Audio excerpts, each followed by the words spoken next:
We have a variety of alternatives to protect those games, Matt DeBerry. That was leader of the universe, Greg Sankey. He happens to be the Southeastern Conference Commissioner, also probably the most powerful person in collegiate sports, talking about Alabama, Tennessee, Texas A&M, and Georgia-Auburn. Auburn may have had enough of the Dogs lately, but it looks like that's going to continue no matter what the future holds in scheduling.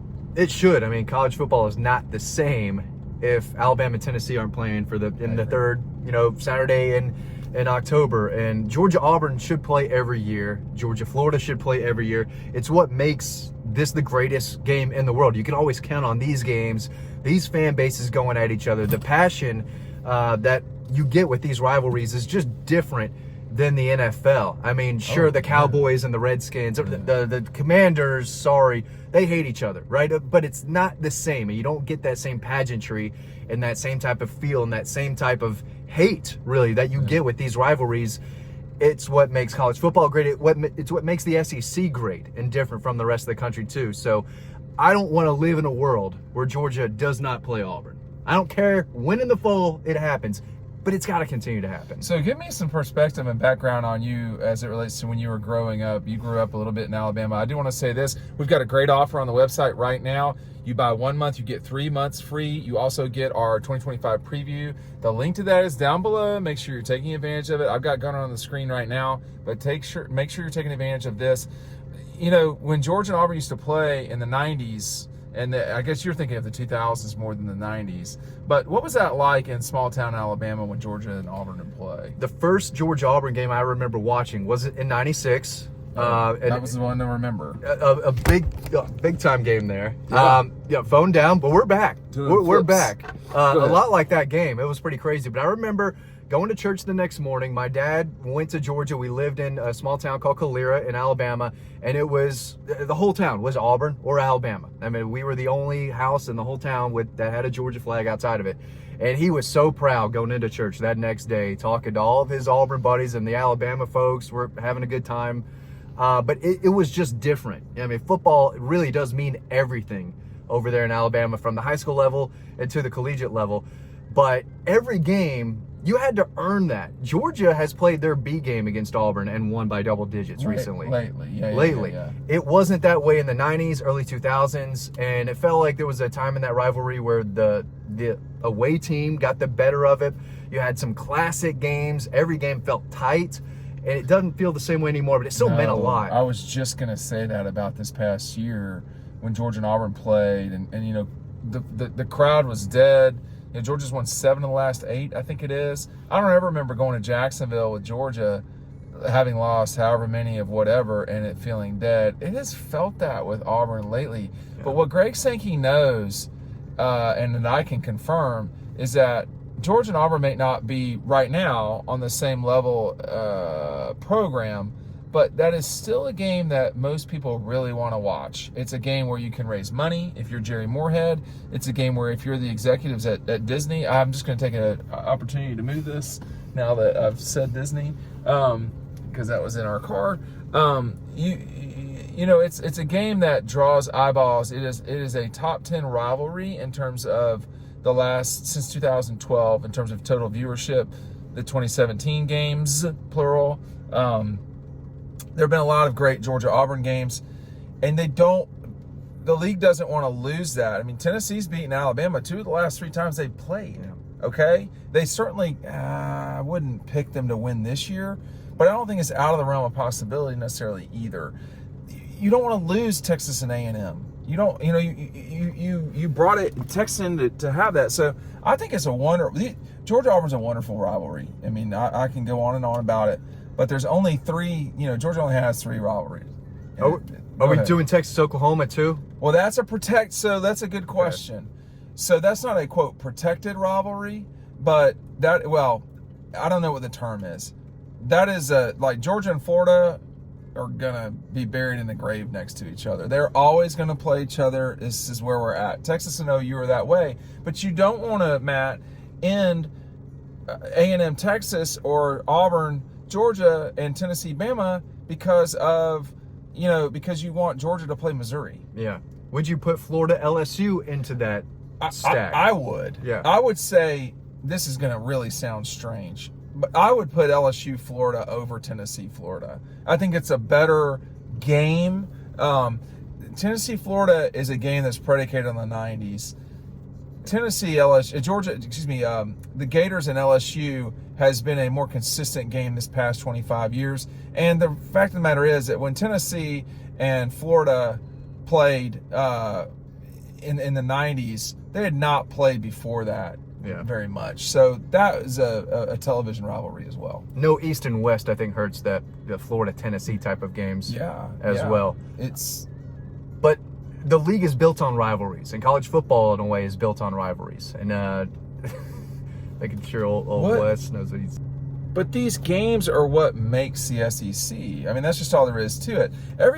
There's a lot of curiosity about Georgia, Texas, or Bama, Texas, or Georgia, Bama, but it's hard to replace those the secondary rivalries, if you want to call them that. It's hard to replace those with even the big games, and the SEC's done that. I mean, that's what he's talking about when he says we've had plans and all this. They've protected Georgia-Auburn as much as they possibly can.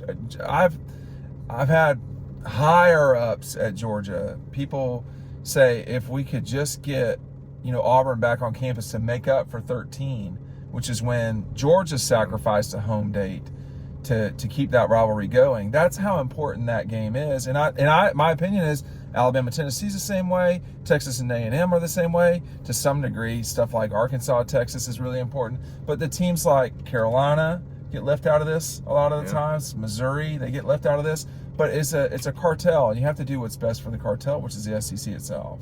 Georgia, Texas may feel bigger at times than Georgia, Auburn, but it doesn't feel like it in the air between the fan bases and all that. So, and then you don't want to miss out on that. I mean, it's still part of the tailgating and going to the games. You can feel it a little bit as opposed to watching it on TV. There's no history between Texas and There's Georgia. not. I mean, and history means so much. I mean, they played in a Cotton Bowl, and Georgia did not have a national championship. They played an SEC championship. So those two things. Well, what people don't know is that 1983 season, Georgia plays in the Sugar Bowl if they don't lose to Auburn in Athens. So the last time Georgia won an SEC championship in Athens was against Auburn in 1959. That's never going to change. So the two are tied together. Georgia and Tech are tied together. And obviously Georgia and the Gators are I would make the argument that Georgia, Florida is the biggest of their three. I would say that Auburn is the third to me. Do you think people would put Tech at 3? Maybe the newer fans. No one would put Florida at 3, right? No. Florida's number 1. Yeah, I think that's right. And then it depends. I think the older Georgia fans may have Georgia Tech 1. Higher, yeah. But it's hard to put Georgia Tech at 3. But maybe the new Georgia fans do, because I'll tell you this. We were talking about Dabo and them winning the ACC by a kick, and their 2025 would be completely different had that not happened. Yeah. Had Georgia lost to Tech last year, folks that don't understand that rivalry would have understood it a little bit better. Oh, yeah. I mean, for sure. I was there in 2014 in Athens. That was bad. 2008 was bad. That was worse than 2014. But I'll say this, I talked to Greg McGarity for something that I'm doing coming up in the near future, and he very specifically referenced 2014 and about that Tech game and how it cost Georgia a chance at the Orange Bowl. They'd have gone to the Orange Bowl. And that was such a good team. They got hurt by a lot of injuries that year, but when you lose to Tech, you realize how important that game is. Correct. As opposed to beating them by 30, 40 points. Correct. And I tell you what, that would have been a really, really sad stadium if they came out on the losing end last season. Well, they almost did. You could argue that they should have lost that game, but they certainly didn't stop, and they did what they were supposed to do. But I'll tell you right now, when you think about classic Georgia rivalry games, we just talk about Tech. Think about even just lately, Matt, the 19 game against Auburn, where Georgia got up 21-0 and had to hold on. You think about the 17 season. You think about the upset against Auburn in 16. The 15 game was a great game between two bad teams. Yeah. Was that the Isaiah McKenzie? Isaiah McKenzie. Yeah. I mean, like Grayson Lambert couldn't, that offense couldn't function. So, and then Nick Chubb wasn't around anymore. So that was a tough time in the Empire. But, Georgia, Auburn in 07 with the blackout, 06 with Matthew and at Auburn, yeah, complete shocker. 02 was an all-timer. 02 was a cold night at Jordan-Hare and got colder for the Auburn folks as time went on. That Georgia team, that was really when that rivalry changed. Mark Richt, it needs to be said, changed 3 series, 2 of them being rivalries. I would argue he changed the Florida series too, but rivalry as well. But certainly Tech, they lost 3 in a row, and he went 13-2. And then Auburn, I don't know what he went, probably 10-5, and then Tennessee, he completely flip-flopped Auburn and Tennessee in Georgia's way.